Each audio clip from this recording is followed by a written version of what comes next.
بسم اللہ الرحمن الرحیم۔ السلام علیکم ورحمۃ اللہ وبرکاتہ۔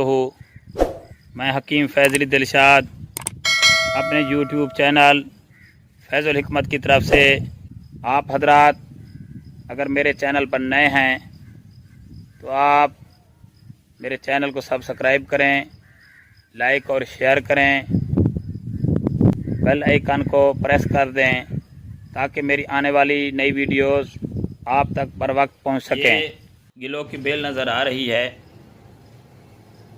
اسے ہندی زبان میں گیرچ، بنگالی میں گلانچا، گجراتی میں گول بیل، سنسکرت میں گڈوچی، سرائکی میں گلو، پنجابی میں گلو، انگریزی میں ٹائنو سپورا اور لاطینی زبان میں ٹائنو سپورا کارڈیفولیا کہتے ہیں۔ شناخت کے اعتبار سے مشہور ملکی بیلدار بوٹی ہے جو اپنے آس پاس کے درختوں وغیرہ پر لپٹ کر اوپر چڑھ جاتی ہے۔ اس کے پتے پان کے پتوں کی مانند ہوتے ہیں۔ اس کے تمام اجزاء نہایت تلخ یعنی کڑوے ہوتے ہیں۔ عموماً اس کی لکڑی دواؤں میں استعمال ہوتی ہے۔ درخت نیم پر چڑھی ہوئی گلو کو نیم گرچ کہتے ہیں جو بہترین تصور کی جاتی ہے۔ مزاج کے اعتبار سے گرم درجہ اول، خشک درجہ اول، بقول بعض مرکب القوا، بقول اطباء ہند سرد و خشک۔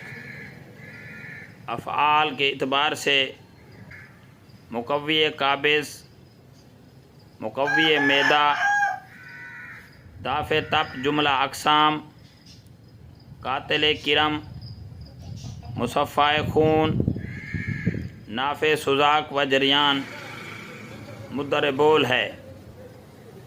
استعمال کے اعتبار سے گلو خصوصاً گلو سبز، تازہ، بخار کی جملہ اقسام حتیٰ کہ حمیات مرکبہ مزمنہ یعنی جو مرکب پرانے بخار ہوتے ہیں اور تب دیگ کے لیے استعمال کی جاتی ہے۔ اگر گلو سبز سے پانی نچوڑ کر استعمال کیا جائے تو وہ زیادہ قوی ہوتا ہے۔ قابض ہونے کی وجہ سے اسہال مزمنہ اور اسہال خونی کے بند کرنے کے لیے استعمال کراتے ہیں۔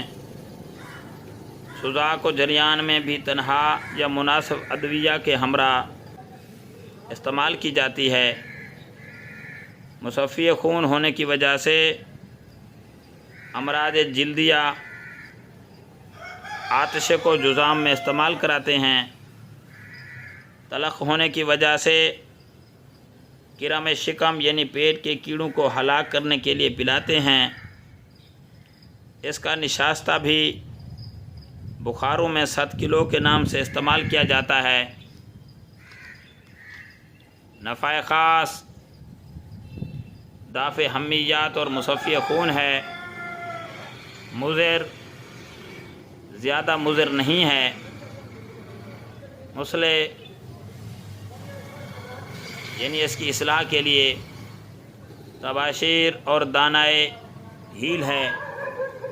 بدل 7 کلو، مقدار خوراک 1 تولہ سے 2 تولہ تک، مطبوخ یا نقو، آب گلو جو کہ گلو کی شاخ اور پتوں کو نچوڑ کر لیا جائے 2 تولہ سے 3 تولہ تک۔